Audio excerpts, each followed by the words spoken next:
Salibonani bathandekayo, sithandana siyamkelane namhlanje esifundweni esiqhakathekileyo. Mina engikhuluma lani ngumfundisi uJimlilo, inxusa engilabo baziveze. Siyalibingelela bathandekayo ngegama lika Jesu Kristu. Sibonga ithuba esiliphiwa ngumlimi ukuthi sifunde Sabbath School. Mina engikhulumayo nguTalent Ncube. Salibonani bantwana bakaNkulunkulu ngegama lenkosi yethu Jesu. Siyalibongela ithuba esesiliphiwe nguThixo ukuthi sizwe ukuthi uthini kithi ngensuku zokugcina. Mina engikhulumayo ngumSisi Siboneni Mhlanga. Singakangena esifundweni sethu kasicimezeni sibe lomthandazo. Baba wethu othandekayo okhona ekhaya ezulwini, sinxusa ubukhona bakho kusona lesi sifundo. Sicela ubukhona bakho ubube lathi ukuze siphakamise intando yakho yaziwe kithi lakuwo wonke umhlaba. Sinika amandla okuphila ngalona leli lizwe liphuma emlonyeni wakho ngoba liyaphilisa. Siyabonga ukuthi unguThixo ozimthandazo futhi uyiphendule ngoJesu inkosi. Amen. Amen. Siyabonga njalo zihlobo zethu esesithe sahlangana namhlanje ubana singene kusifundo sethu saleli iviki. Isifundo esiphathelana loJakobe. Omnye wathi uJakobe umudli wesikhundla. Umudli wesikhundla ngabe sizulu labo. uJakobe ozuza isikhundla kumbe ozuza isibusiso ngobuqili.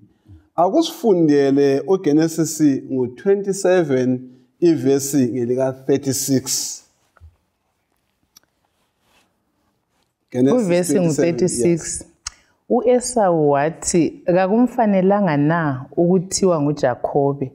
Usengiqilile lezi izibanga ezimbili. Wathatha ubuzibilo bami, manje usethethe isibusiso sami. Wasebuza wathi kawungigcinelanga yini mina esinye isibusiso. Nansi indaba. Sihlana lo Yesu lapho ekhuluma lo yise hawu bakithi. Kawungigcinelanga esinye isibusiso na. Usengicela uzophinda kangaki? Kabili. Indinyane yakufundwa ngekhanda le iletha isililo sika Isu. Abesephatha ngegama lika Jakobe. Athi aliqanjwanga kahle igama lakhe ngokuthi nguJakobe na. Kanti kulani emagameni? Yes, ngingakaphendula umbuzo lo. Kuleli viki sikhangela ukuthi imbali kaEsau ka Isaac yaqhubeka. Sikhangela kathesi uJakobe lo Esau ukuthi uJakobe wathatha njani ibirthright. After that uJakobe uthatha njani izibusiso njengoba indinyane yokwaziwa kwekhanda ikhuluma esethethe izibusiso uyabaleka. Nxa esebaleka uJakobe uya kuLabhani. Fika kuLabhani laye bayamqila. Ekumqileni emva kokusebenza iminyaka engu-14 Jakobe ubona sokufanele ukuthi abuyele ngikhaya. So kukho konke lokho yikho esakufunda lokuthi uJakobe uzuza njani ukulisana lengilosi phakathi kohambo lwakhe. So indinyana yokwazini kwa ngekhanda iyasivezela uEsau esefika kusigaba sokuthi abonisane lo Yesu ukuthi kambe ibizo lika Jakobe kalimfanelanga na. So sibona ukuthi amabizo esiwapha abantwana ngizagijimela emabizweni esiwapha abantwana singani siyadlala kuya instill ezingqondweni zabo. Omunye ngenxa yefesi mhlawumbe kuwe mzali kumbe omunye umuntu eyabingani kawuyiboni kakuhle. Suhle sithi umntwana isigebenga. Sigebenga ibizo leliyana ligcine selilida ekuthini umntwana behave ngendlela aziphathe alandele khonokho. Kumbe uthi siphukuphuku umntwana ngahlamba ethoni isiphukuphuku somuntu kwenzakalani nesizimhlanga. Siyabonga mfundisi, umntwana wakhona ukhule isiphukuphuku. ngoba kungani kuya lokho umuntu abizwa ngakho yikho kucina kuyikho. Yikho lapha phela sibona uNkulunkulu nxa esebusisa uJakobe sithi kufanele atshintshwe ibizo. Ngesizathu sokuthi ibizo kuthi ukuthi lokho kwenza lendlela umuntu azaziphatha ngayo. Okay. Okay. Akusifundele ke uGenesis 25 uzafunda uverse nga21 uzuyefika evesini ka23. uGenesis 25 verse ka21 uzuyegcina ku23. Verse 21. U-Isaka wakhuleka kuJehova ekhulekela umkakhe ngokuba wayeyinyumba. uJehova wawuphendula umthandazo wakhe, umkakhe uRebeka wazithwala. Abantwana bafuqana phakathi kwakhe wathi, kungani lokhu kusenzakala kimi? Yikho wasehamba wayabuza kuJehova. Verse 23. uJehova wathi kuye, izizwe ezimbili zisesiswini sakho, njalo abantu ababili baphakathi kwakho bazakwehlukaniswa. Ingxenye yabantu izakuba lamandla kulenye, kuthi omdala uzakhonza omncinyane. Uverse 24. Asime khona. Sima la. Nxa bengikhangele ufunda lapha Mrs. Mhlanga. Kusukela kuverse 21. Kungibuyisele engqondweni zami kuAbraham. uAbraham ezaze enikwe isithembiso somntwana ayeza kuzalwa. Umntwana oyeza kuphakamisela phezulu kumbe ozaba labantwana abazama njengesithebethebe solwandle. Abantwana besithembiso, abantwana abazakhulisa igama likaNkulunkulu. Sihlangana ke kathesi ke lo Isaac laye emele enze into efana na azwe umntwana futhi ozanjani ozakhulisa igama likaNkulunkulu kuqhubekela phambili isithembiso sikaNkulunkulu. Kodwa ubona amahluko bani phakathi kukaIsaac nxa kade ufunda leli verse lo Abraham ekulindeleni lasekugcwaliseni kwesithembiso senzalo na? Ngifunde ukuthi laba babili mfundisi bakhanya belezimilo ezimbili ezijiyeneyo. uAbraham singafunda kuhle isithembiso sithe sesihlale iminyaka engu10 singagcwaliseki. Simbona esezenzela icebo lokuthi athathe uHaga amzalele umntwana. Kodwa ngithande kakhulu uIsaac. Kuthiwa ivila nxa umkakhe uRebeka waye engelezuza inzalo, kazange azuze icebo lakhe eceleni. Ngimuzithwe wabuyela kuNkulunkulu wayamcelela inzalo uNkulunkulu. So mina ngikufunde enye into lapha mfundisi ukuthi ukulinda lokuvuma ukuthi intando kaNkulunkulu kayenziwe ngesikhathi sayo. Kule verse le imfundisi endihlala ngisithi ngiyayidinga engcele zancedisa lapha lo talent. Kule verse ethi uNkulunkulu uncedisa ozincedisayo.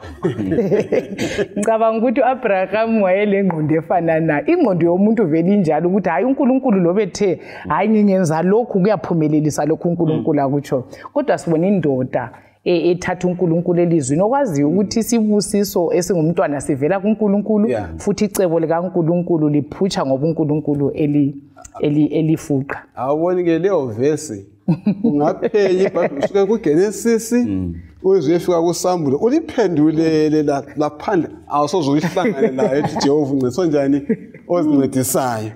Nxa bengilalele indlela aletha ngayo uMrs Mhlanga kaNcube ukuthi uIsaac kazangafane loyise yena wabuyela kuNkulunkulu. Sifundani ngenguquko phakathi komzali lomntwana? Umntwana uyakwanisa ukuzenzela izinqumo ezokuthi asindiseke loba umuntu omdala wabale. Ungananzelela kathesi abantwana abanengi bayakhala ngezinqumo ezathathwa ngabazali babo. Okwenza kube nje empilweni yami ukuthi abazali bami benza so. Umuntu aqeda impilo yakhe esola okwenziwa ngabazali. Kufana lesigaba sokuthi umuntu omdala uyabe wathatha isithembo. Ethi ethethe isithembo kumbe ebe sesiba labantwana abehlukeneyo. uzathola abantwana behlala bebe sebesenza lawo into efana nayo refer ukuthi kungenxa ukuthi ubaba kanjani wenzakala ubaba wayehlala echaya umama lami zachaya wami unkosikazi so sifunda kabanzi ukuthi kuyavuma ukuthi ungumntwana uyenze wena isinqumo esokuthi hayi mina kangisoze ngilandele kodwa ngizalandela ubaba uNkulunkulu. Siyabonga. Ufuna ukwengeza kulokho? Hayi bengifuna ukuthi ngibe senanzelela ukuqhakatheka kokwenza isinqumo. Ukuthi wonke umuntu la nxa uNkulunkulu esahlulela mina ngiyakuzwisisa ukuthi kasahluleli ngokuthi ubani wenzeni emuva. Wahlulela ngokuthi wena ngalokho kuvezeleyo uthethe sinqumo bani. Ngilandelela kulokho utalent akuvezayo ngoIsaac ukuthi wabakwazi ukuthi uya kuNkulunkulu la nxa uAbraham yena wayeke wakhetha ukuzizuzelela khiqe. Nxa ubufunda lapha nginanzela ukuthi ivesi elilandelayo liveza ukuthi uIsaac sebontu umama kazuza inzalo uya kuNkulunkulu. Ivesi elilandela lapho lithi lona hayi umama wahle wazithwala kwaba ngamaphahla. Sifundani ngalabo abantwana nxa sizothwana babe dubana esiswini befuqana esiswini ngaphakathi kwakhe.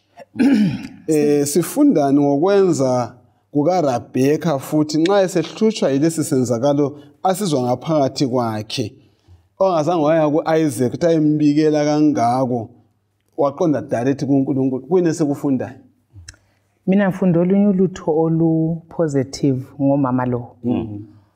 Omama saziwa njengabantu abangane abazimeli. Ungane even lekukholweni ungane sihamba siseyama. Kodwa ngithanda uRebecca ukuthi uRebecca nxa esesizwa ukuthi kumi njani esiswini ambuzayo ngoNkulunkulu. Ngicabanga ukuthi la imfundisi wayezwisisa ukuthi obumbela abantwana esiswini sakhe ngoNkulunkulu nguye yedwa futhi wayengaba lempendulo yalokho okwenzakalayo. So ngimthandile uRebecca ukuthi uyakwazi lapho kuyiwa khona nxa izinto zingasazwisiseki empilweni. So thina njengabamama kuyini esikwenza sibuza abani nxa izinto zingasasihambeli empilweni ngubani esiyambuza. Kunengi emimizi sichithekile omama kukhanya yiba abathathekayo mfundisi kuyabuza le bayebuza ngoba kungane omama yiba balenhlupho eziningi kodwa nanga umama oyisibonelo ukuthi loba kuyini okwenzakala empilweni kasimbuzeni uNkulunkulu ngoba nguyophethe izimpilo. Kukhanya isiko la izolo layiqhatheka ukuthi ubaba nguyohamba njengompriest ayephambili. Yikho laphana kulokhuzwa esesiyamcelela ukuthi uNkulunkulu ngeke wavula isisu ukuthi azuzinzalo. Ngiyabonga ukuthi ngikuzwisele ukuthi hayi umama uyamhlonipha uRebecca kubana wazihambela kubani kuNkulunkulu. Lo uNkulunkulu abese kuveza kuye ukuthi uNkulunkulu ongakhangeli bantu. Yabese ngubathena is no respecter of persons.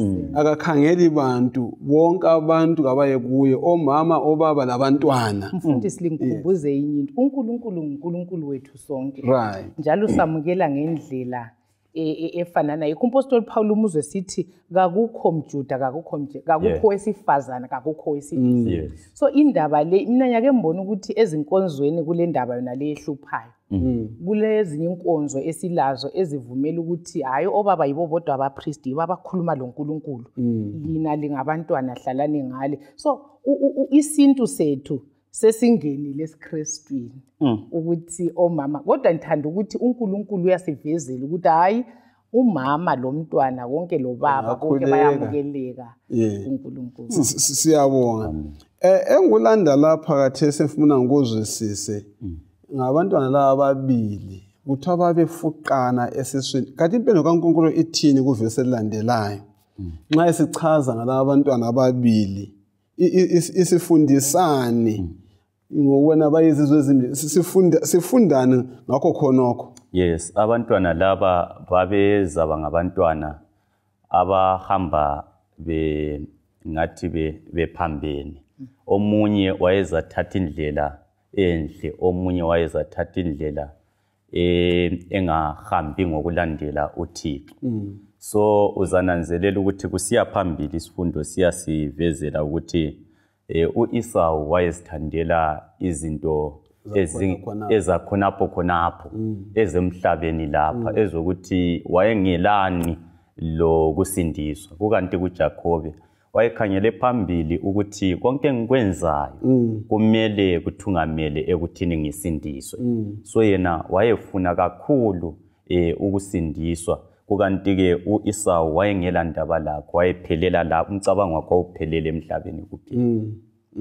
Uyangikhumbuza uTalent ukuthi uNkulunkulu nxa ekhuluma ukuthi izizwe ezimbili zisesiswini sakho, uIso kuthiwe uNkulunkulu wabafundisa, uyise wabafundisa ama-twins la amaphahla lawo ukuthi ukuba mdala kutshona. uIso nguye kade emdala, kufanele ukuthi abe nguyindlalifa, njalo uKristu lo isithembiso esilokhu esikhuluma ngaso esikaNkulunkulu kumele aphume ekhalweni lwakhe. Ungayifunda kuhle ku-Patriarchs and Prophets lapho kukhulunywa ngoJakobe lo Iso khona. Ithi uIso kazange abe le ndaba lezinto zokusindiswa. Kodwa uJakobe wathi efundiswa ukuthi maybe khonapho satsho njana kungachaza kakhulu ngamabizo abo. uJakobe wayesitshoni. Okay, uJakobe ibizo lakhe nxa ede sifunda laphana lithe lalisitshwiqile. Kodwa kade ngifuna ukukuletha lapha mfundisi nxa uyise wayebafundisile ngokukhonza uNkulunkulu lokusindiswa komhlaba. uJakobe into le wayithanda, wayamukela ukuthi ukuba yindlalifa kutshona. Kuthiwa uIso weyisa, yikho simbona laphana sefuna umsobho athi akunisizi lokho. Ungayifunda kuhle obhala iPatriarchs and Prophets uthi weyisa indlela kaNkulunkulu yokusindisa umhlaba. Yikho uNkulunkulu vele engazange athokoze. Enduzanazela mfundisi ukuthi emazivikini adlule besikhuluma ngendlela ezimbili ekaKhayini loAbeli. uKhayini wanjani? Wakhetha ukunikela ngalokho anikela ngakho. uAbeli wane. So ngibuyela endabeni yokukhetha ukuthi uNkulunkulu kakula muntu afuna ukumlahla. uNkulunkulu uza kwamukela ukukhetha kwethu. Amaphahla lawa akhethile, even sesibona izimilo zabo zingahambelani, omunye siyalo omunye siyalo, kuyindlela abakhethe ngayo lokho kukhanya uyise akulethe kibo. Actually bengafuna ukubuza ukuthi amabizo atshoni. Bengafuna ukuthi izimilo zabo zitshoni. Lapho esifumana khona uJakobe ngumuntu wokucabanga sisekhuleka, kanti lo munye njana usitsho wayengumuntu ongakhathali lutho. Kuveza amaKristu, kuveza imikhakha yamaKristu akhona even khathesi. Vele mfundisi indaba izindlela ezimbili. KulamaKristu afana nalo Iso, afuna ukuthi izinto zilunge khonapho. Asilandaba lokuthi ikusasa yethu imi njani. Ngithe mfunda ithi kulabantu abathengisa ubuzibulo ngomsobho. Njengo-Iso ukuthi kasilandaba ukuthi kusasa yethu sizalahlwa kumbe sizasindiswa, kodwa sisebenzela kade sikufana lani mfundisi. Kufana lokuthi kuleminye imisebenzi, kulezinye indlela esesidinga ngazo imali eziphambene lentando kaNkulunkulu, kodwa ngoba zizogcwalisa indingekweni layo khathesi, ipholisa ubuhlungu khathesi, then ukuthi isiKristu ngingasibeka eceleni. Abanye uyezwa besithi ukuthi hayi ibhatshi lesiKristu angazombela ibhatshi, kodwa ababezama ukuletha ukuthi ubuqotho buyaphuma, sisale sifana lo Iso ukuthi sizazifunela okwakhonapho sisuthise kokwakhonapho, kodwa uNkulunkulu silahleka empilweni ezayo. Ingozi enkulu kakhulu. Ngicabanga ukuthi siba lezi izathu. Izizathu zakhona ziyabe zingani ziyabambeka. Ukuthi ngempela efrijini kakula kudla. So ngekele inabantwana belamba. Mina ngile option yokuthi ngenza amadiri. Angela mlimo ngizuza imali. So ungananzelela ngicabanga ukuthi abantu abenza konke khona lokho balezi izathu ezibambekayo. But sithi phezulu kwezizathu zalezi ezibambekayo kulesizathu esibambeka kakhulu esokuthi uJesu nxa ekubiza wonke amadili owayenza wona la ayakwanisa ukuthi nxa usuwayenzile akuthungamelele kwesinye isikhathi ukuthi ubotshwe, kwesinye isikhathi ukuthi ucine usulimele ngawo wona la. But uJesu uthi yena nxa efika empilweni zethu, nxa singafuna yena kuqala, yena usesipha ingqondo entsha eyokudinga imali ngendlela eyiyo. Ngiyakhumbula ngike ngaba lesikhathi mina ekade ngizuza imali ngokudlala isnooker. Isnooker. Bengibona abantu begwazwa phambi kwami. Sebebanga imali yona le njani ebhejiweyo. Kodwa uJesu nithe sengihlangane laye. Ngachiya konke lokhuyana.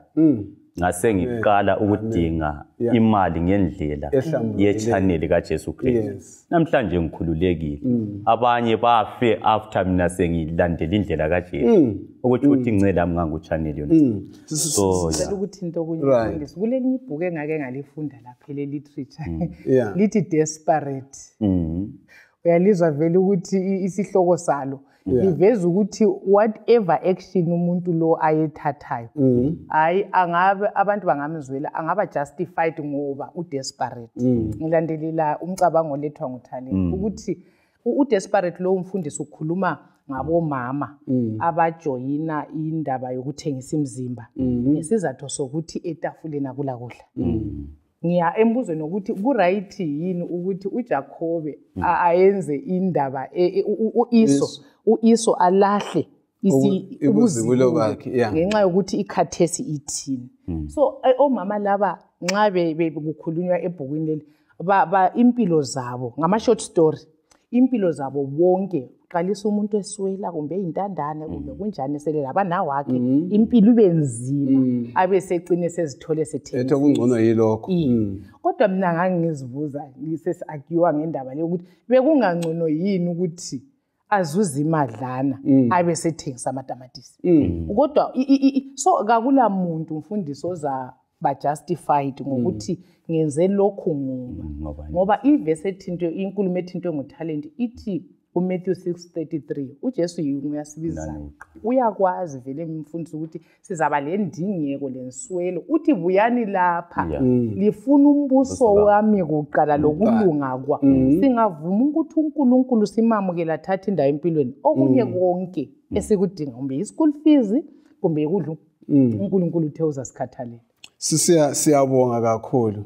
Siyabonga. Ngeke ngezwe enyuzini ngibonani ngaba umama umthungameli welizwe ekhuluma lalabo umama ethi hayi nyananza ukuthi lekunanzela ukuthi lokho awusiyonto enhle kuyalizwisa imali yakathesi kodwa kulokufa phambili.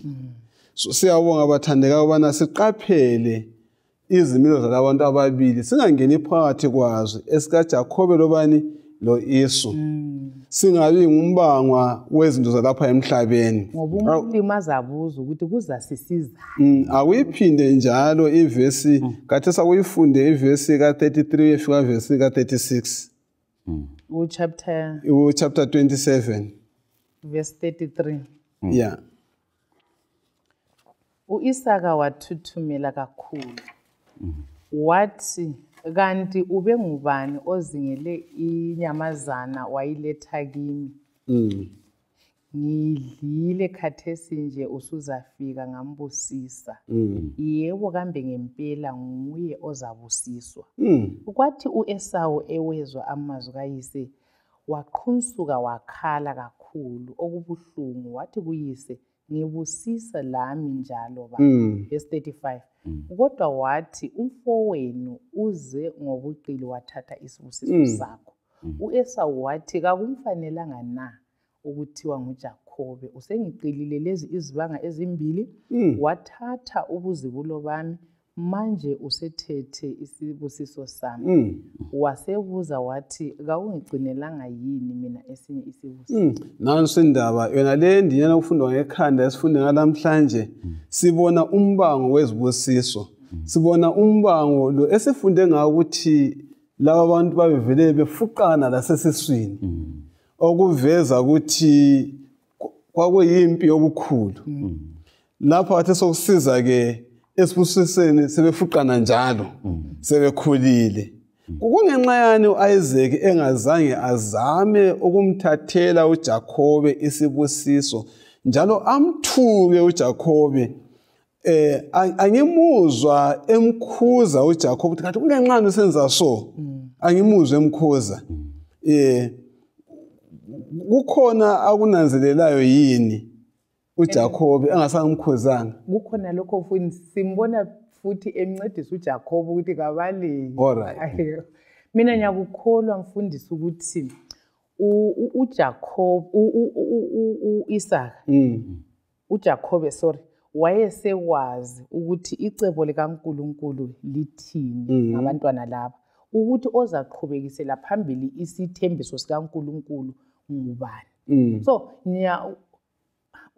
uyamesaba uNkulunkulu uJakobe ukuthi angeke uIsaac ukuthi ngingeke ngizithole ngimelana lecebo likaNkulunkulu. Yikho evuma ukuthi hayi isibusiso njengoba sekunjalo sesithethwe, hayi akulalunye olutho engaphosa engaphinda ngilwenze. Mbona ngane sifunda isifundo sokwesaba uNkulunkulu lokuthi ecebeni likaNkulunkulu singami phambi kwalo. Alright. Yebo. Kwesinye isikhathi icebo likaThixo siyacabanga ukuthi lingehluleka ngenxa yamaphutha ethu.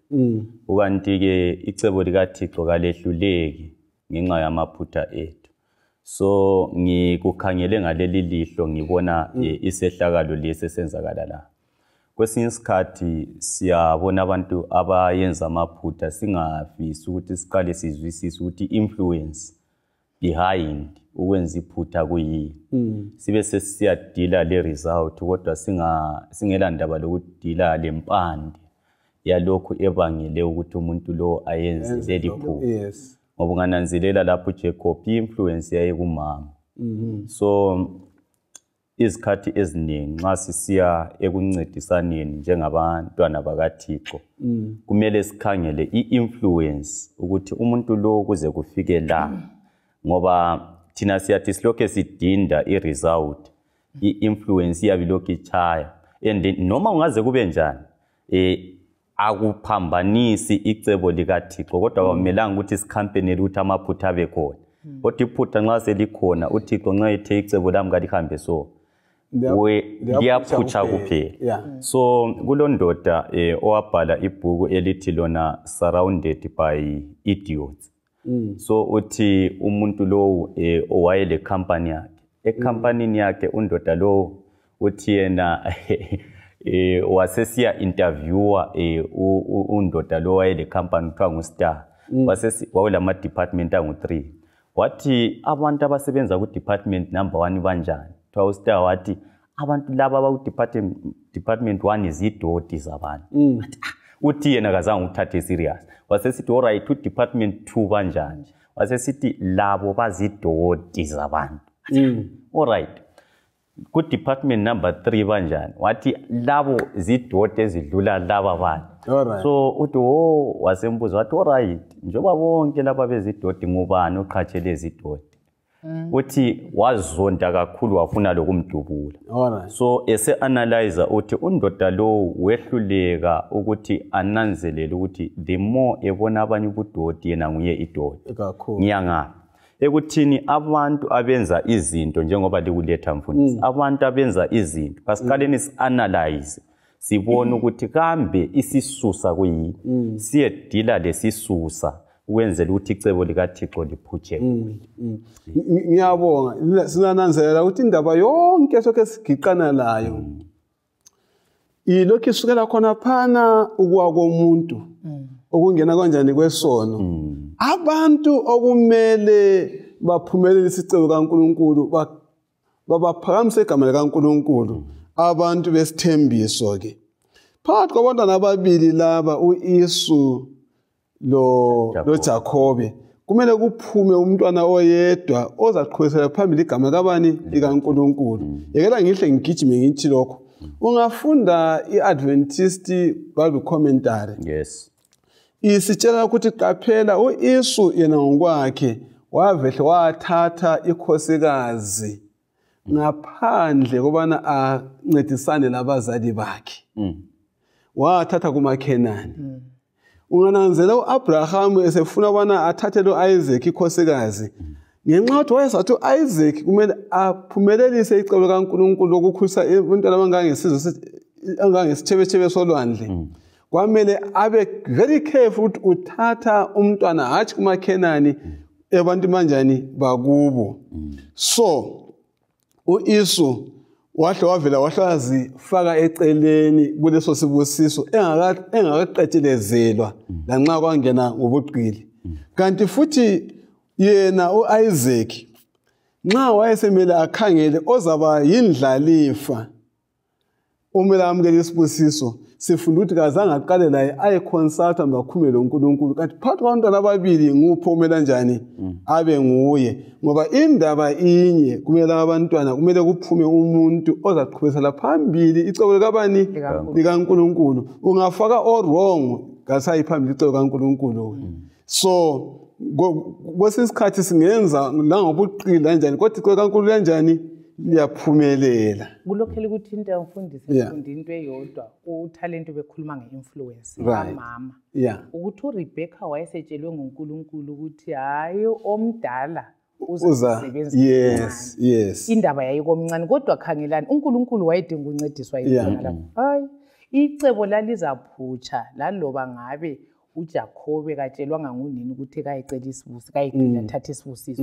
So ngiya evesini yethu elithi ayikho liyana ngiyabonga mfundisi ukuthi uNkulunkulu nxa engakhuluma umuntu osicabanga ukuthi uNkulunkulu unceda ozinceda. Ngicabanga ukuthi uRebecca la wayelengqondo enjalo lo Jakobe ukuthi njengoba uNkulunkulu ethe indaba yileyi mana siyiphutshise. Hayi icebo leli uNkulunkulu uziqalisele and uyaliqhubekisela yikho sibona ukuthi vele liyaphutsha kugcineni uJesu ehlekweni. And izikhathi eziningi ungeza umuntu sesithi uNkulunkulu unceda ozincedayo sesona.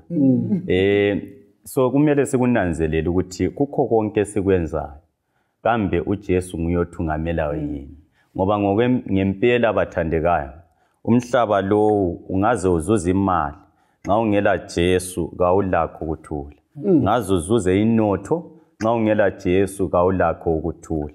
Ngaze ufunde nxa ungela Jesu kawulakho ukuthula. Siyabonga nxa sisiya phambili nangu ke uJakobe sesukile sebalekela uYesu futhi elicebo labo Yesu ukuthi ahlayithatha khonale endleleni kule ndaba ahlangana layo. Bengafuna ubana ngifundele uGenesis 28 verse lika 10. Akufunda u28 verse lika 10. uJakobe wasuka eBerisheba waqonda eHaran. Wafika kwenye indawo wema lapho ukuthi alale khona ngoba ilanga laselitshonile. Wathatha ilitshe khona walenza umqamelo walala. Verse 12 wehlelwa liphupho wabona ilele ligxile phansi emhlabeni isiqongo salo sifinyelela ezulwini. Kwathi izingilosi zikaNkulunkulu zabe ziqansa zisehla kulo. Yana phambili. Laphaya ngaphezulu kwalo kwakumi uJehova esithi, "NginguJehova uNkulunkulu kayihlo uAbrahama loNkulunkulu kaIsaka. Ngizakupha wena kanye lezizukulwane zakho ilizwe leli olele kilo. Izizukulwane zakho zizakuba njengothuli lomhlabathi. Yikho lizaqhela liye entshonalanga lasempumalanga, enyakatho laseningizimu. Bonke abantu bomhlaba bazabusiswa ngenxa yakho lenzalo." Yana phambili ufuna uzefika lapho ukukhuluma khona ngeBhetheli.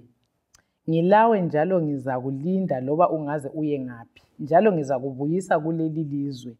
Ngangizukukudela ngize ngikwenze lokho engikuthembise khona." Uverse 30. Uverse 22.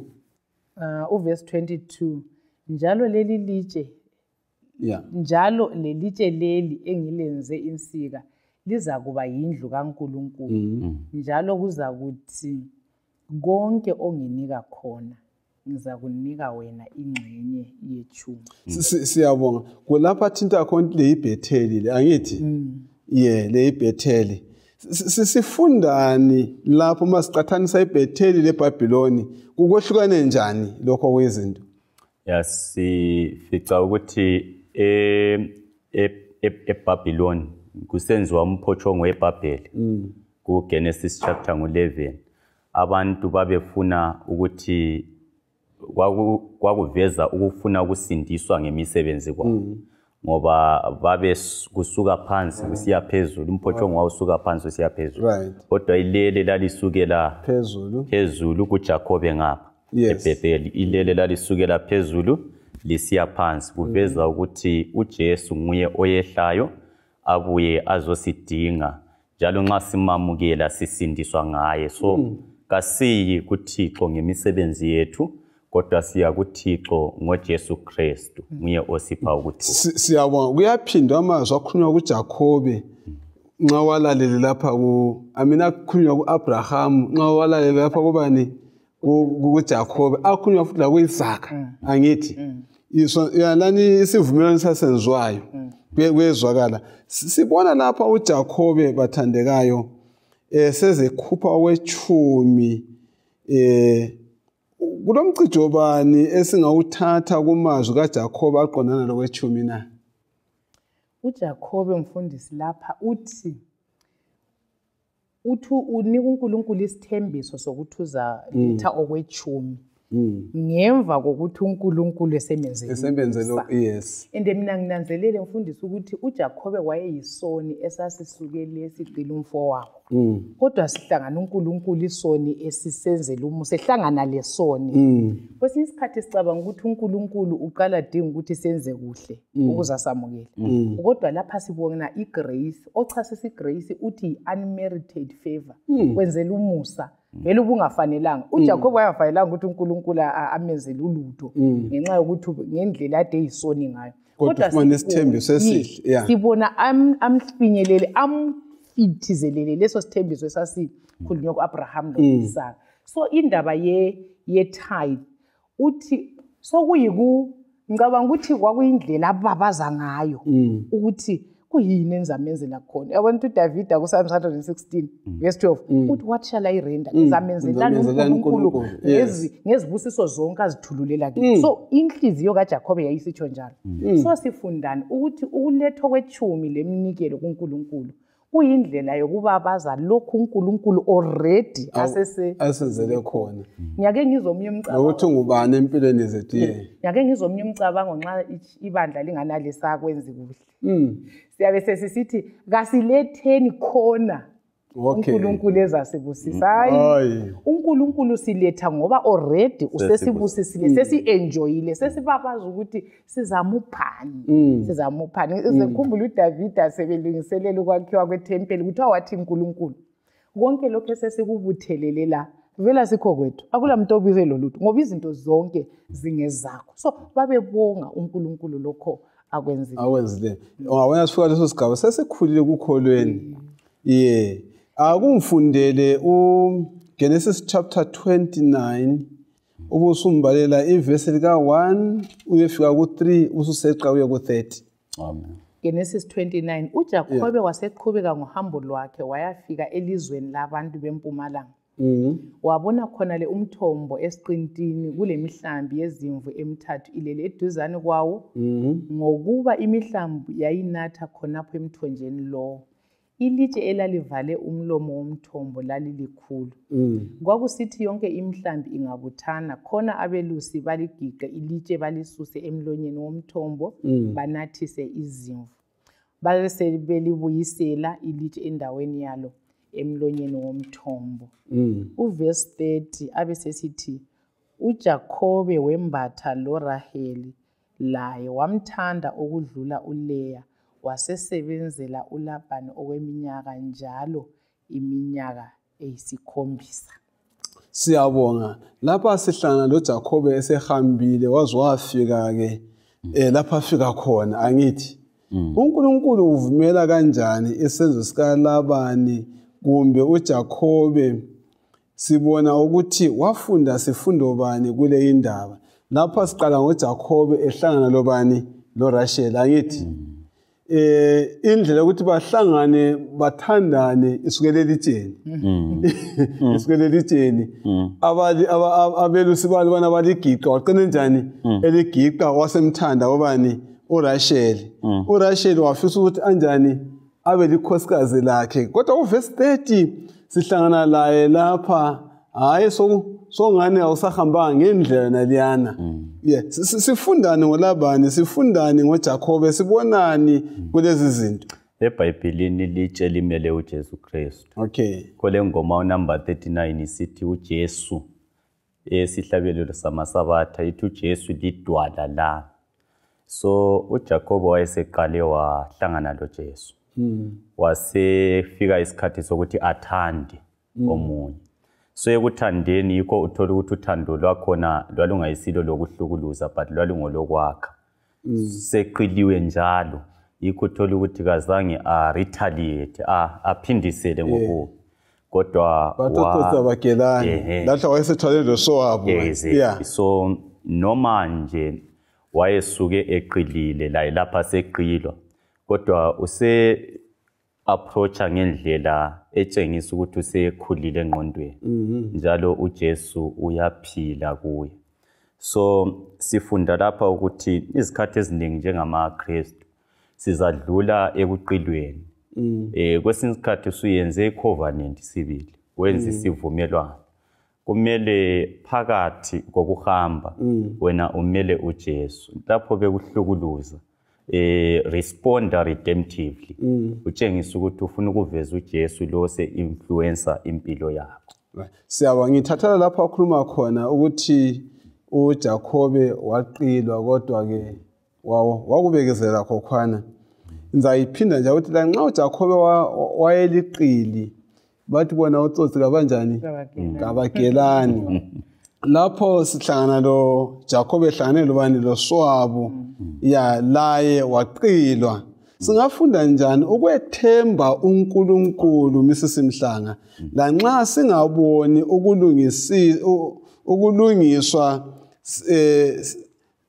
sibona abantu besenzela izinto ngenkathi sibona abantu abesenza okubi kodwa bengajeziswa noma uma sibona abangenacala behluphekana singamethemba njani uNkulunkulu emumeni onjalo.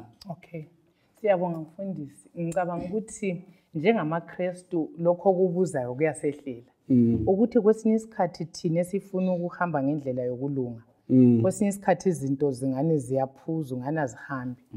uAsafu kuSamzi chapter 73 uthi laye kwamehlela wabona engane abantu abenza ububi abanganaki uNkulunkulu kuyabahambela waphosa wachelela waphosa laye wajiya ukugqolwa kodwa uthi wasesiya kusanctuary wabona isiphetho sabo. Na ngiyacabanga ukuthi wabona iEsh wabona umlotha ukuthi isiphetho sababi kuyikubhujiswa. So kasingakhangelini izinto ngakhathesi iso ukuthi zalahlekelwa sithi kungane obani. Kwesinye isikhathi futhi siyabona abantu abaphambi kwethu ababe bakhule ekukholweni ingane bona benza lokho lathi sifisa ukukwenza. Ngenye indlela noma singaboni impendulo zalokho esikukhangeleleyo kasithembeleni uNkulunkulu noma singakaboni ukuza kwenkosi kasithembeleni ubani uNkulunkulu. Mfundisi ngithathekiswa yilokho elikutshoyo. Kulomunye owake wantshela wathi kusokungani ukuthemba umlimo obuhlungu ngoba wayelesizathu laye. Wathi ngomkhonomi weZimbabwe nxa ufuna ukuthatha kathesi abamithisayo baphonga ucotshelwa ahlazihlalele lo muntu wakhe. Wena nxa ufuna ukuthatha sokumele uqale ukhiphe inkomo ezingu-8 ongelazo ubuye ukhipha imali enjani eningi yokuchada suthwala nzima wena ukwenza into enjani ngathi hayi mfowethu khonokho kuyabhadala. Lokhana sokungakhanya ingane kuya-appetizer kule ngozi kuyalimaza. So singathwa baxothwa njengokuhamba kwabo. Exactly. So singaze sibe lezi izathu. Icebo likaThixo liyasiprotecta lenza ukuthi sihloniphane. Alright, uma sikhangela izimilo zalabo abantu uIsaac, uRebecca, uJakobe, uIso, uLabani, uRasheli, uLeah kulembali bani yalabo bantu lapha sihlangana lobuqili ababelabo amanga ayephuma kubo kulabo bantu kusifundisani ngemvelo yomuntu la ngomusa kaNkulunkulu. Ngikhuluphelana indaba ngisenza ingani ngiyakwazi ukuthi lizabuza lo. Alright. Ekandodalwana owuthiwa nguStar. Owayebona bonke abantu bezidodi. Alright. So undoda lo akasananzelelanga ukuthi wonke umuntu lephutha. Wonke umuntu osemhlabeni lapha uyamfica elephutha. So laye enjalo wayelephutha lokubona abanye bezidoda. So wayecompare abantu ngesimilo sakhe, hatshi ngesikaKristu. So esiKristwini kakukho njalo. EsiKristwini abantu obakhangeleyo abangama role model nxa besithi bekhithika wena khangela kuJesu ongakhithikile. Ngoba uJesu nguye yedwa iqiniso lihle bathandekayo, nguye yedwa ongazange abe lephutha. So ukuya njalo lakithi abazalwane kasitsho ukuthi kasikhampeneleni ukungalungi sisithi abantu bazasibekezelela hayi, kodwa sithi nxa sokuthe kwenzeka umuntu okuthe umkhangele role model yakho wabe esenza iphutha, ungabalekeli uJesu ngoba uJesu kenzanga iphutha. Umuntu lwana la udinga ukuncediswa nguJesu, engaba ngumfundisi, angaba ngumtshumayeli wakutshumayezayo wabhaphathizwa, angaba ngubani, nxa usumbone ethe funda kuJesu ongazange ake athikile. Akumfundele uGenesis 29 verse 31. Nxa uyivula leyo verse ngifuna sicabanga ukuthi kulomutsho bani omqoka uthi uNkulunkulu wavula isizalo lapho kubhekiswe kuLeya. Sifundani ngala amazwi lesiwathola uGenesis 30 verse 22.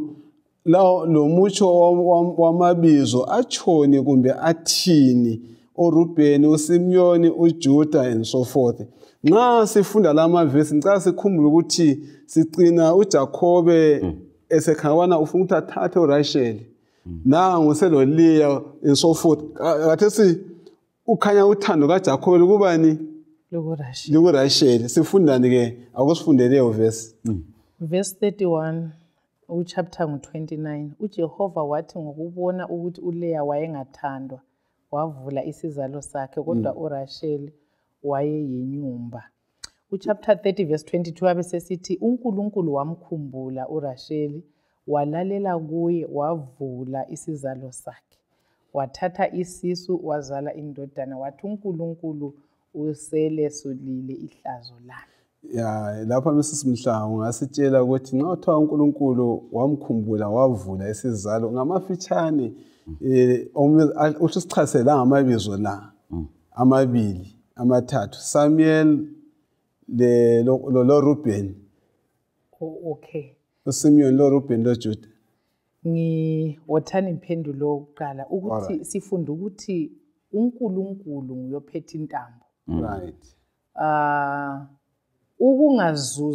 Ukungazuzi inzalo kumele siye kuNkulunkulu. Ngoba uNkulunkulu nguye yedwa owenelisayo ukudala umntwana. So lapha sithanda ukubonga uNkulunkulu ukuthi simbona yena lo ngani kathandwa. Balance sangesilungu. Yeah, uthando. Ukuthi ngale kuphume inzalo la ngapha kuphume inzalo. But engifuna sixoxe ngakho ukuthi ilayini umfundise eyokuza oyesithembiso lesi siyibona iphuma ngapha koLeya. Alright. Ongathandwayo nguJakobe kangako.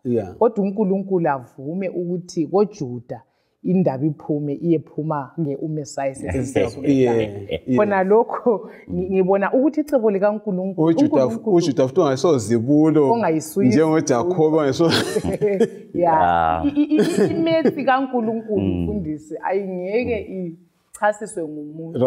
Uthe umfundi umoya uPatriarchs and Prophets ibisithi uNkulunkulu icebo lokusindiswa komhlaba kakazalambule liphelele ebantwini. So kukhona lokho esikufunda, sifunda ukuthi uNkulunkulu nguyololwazi lonke, nguyolawula izehlakalo indicebo lakhe liyaphutsha. Uyazi Mrs. Mhlanga nxa ukhuluma so ngifisa ukuthi ngisondele kabanzi eduze. Uzananzelela ukuthi uJesu wazalwa ku dysfunctional family.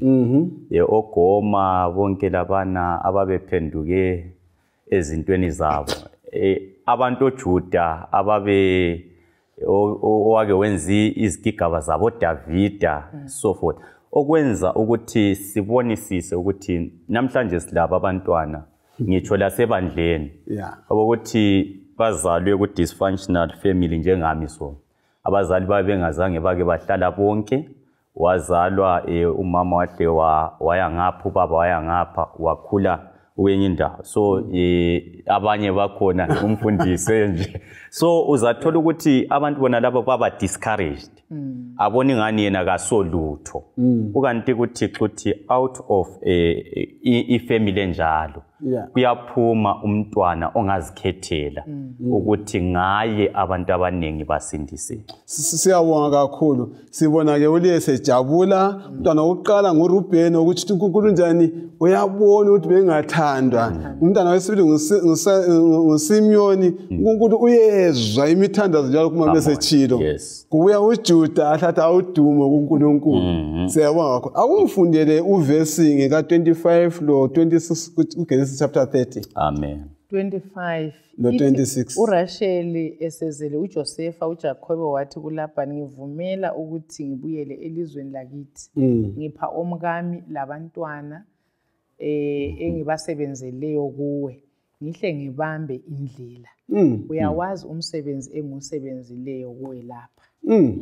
Uverse 25 lo 26 uJakobe wazisa uLabhani ukuthi amkhulule ahambe abuyele ezweni lakubo. Kuveza ukuthi uJakobe wasebenzisa mbono bani njalo uLabhani wakwamkela njani lokho.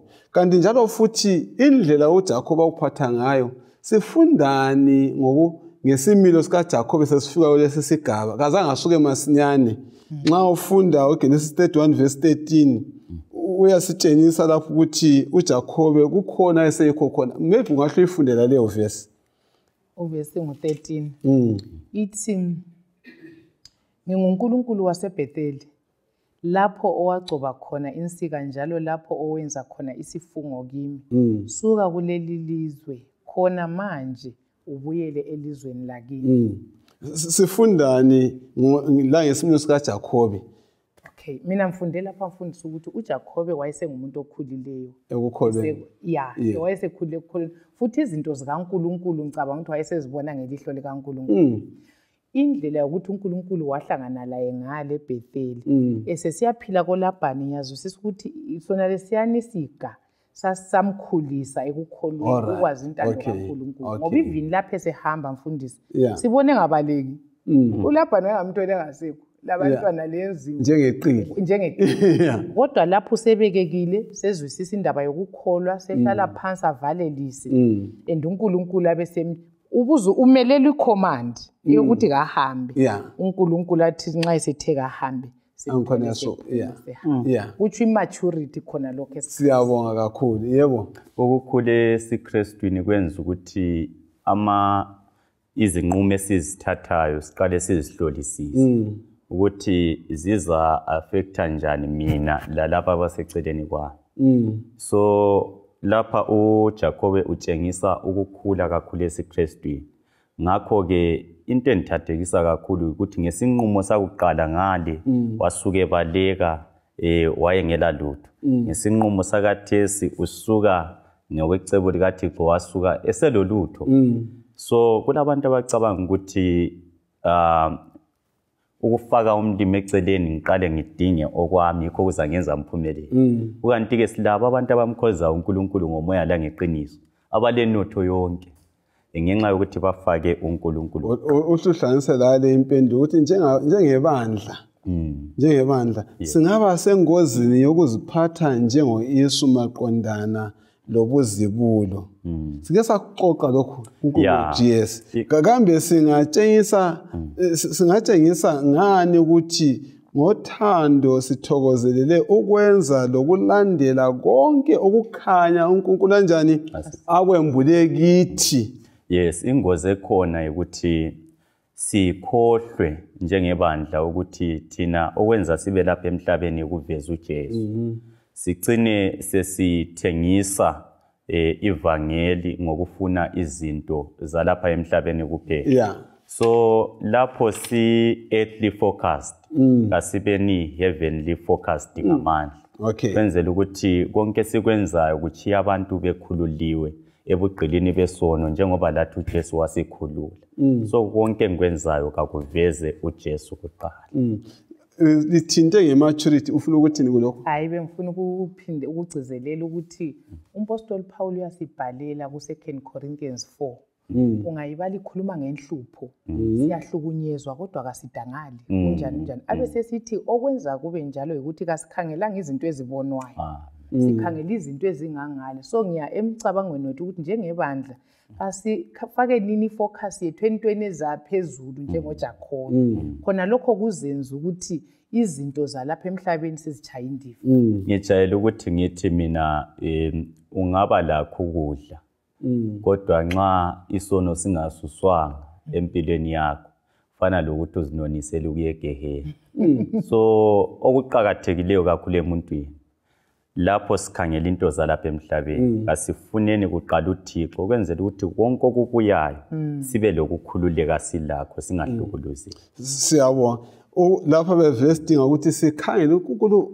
uchaye yonke into yabasobala maqala losindiso lesithembiso sakhe so njwana selichile ukuthi singathathekiswa into zakalesi sikhathi sizilahlelwe njani lusindiso lethu sithengise ama-birthright yethu silobuzibulo bathandekayo ngicela nje ngamafitshane utsho ongakutsho maqonana lale indaba yesithembiso ekaJakobe lo Isu la utsho kufitshane ongakutsho maqonana labantu bese sikulungisela iviki elizayo sikhangela uJakobe lo obethiwa liqili esiba ngubani ngo-Israyeli kayikapheli indaba sahlangana la esebindana kanjani lengilosi ngamafitshane bathandekayo izizathu singaze sibe lazo ezokwenza izinto ezithile kodwa nxa zingezethu zingelayo umlimo ziyasihlukuluza zisilimaza kasibalekeleni kuThixo onguye ofisa ukuthi isono sisuswe ezimpilweni zethu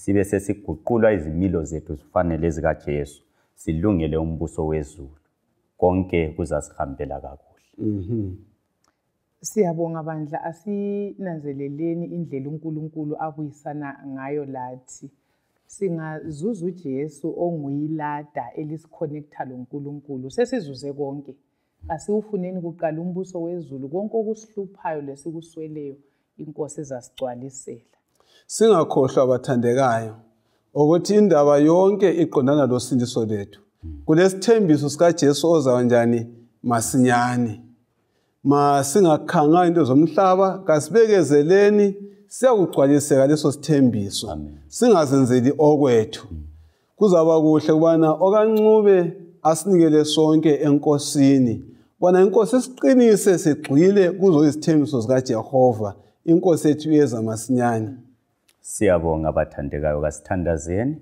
baba wethu osezulwini siyabonga thuba elihle osiphelona sixoxa ngelizwi lakho esikukhulekelayo ukuthi kusukela kithi ebesiphethe isifundo sona lesi kusiya kwabalaleleyo kanye lalabo abazagudlana lathi sicela isono sisuswe kithi sonke ezimpilweni zethu seyame kuwe umusa lothando kwande kithi wenzela ukuthi lalabo akade bengakakunanzeleli ukuthi uyapha ukuthula bebone ngathi ukuthi ngempela uyapha ukuthula umthandazi wethu sonke silokukholwa ukuthi susizwile wasiphendula ngegama likaJesu elingakaze liyehluleke siyakhuleka amen amen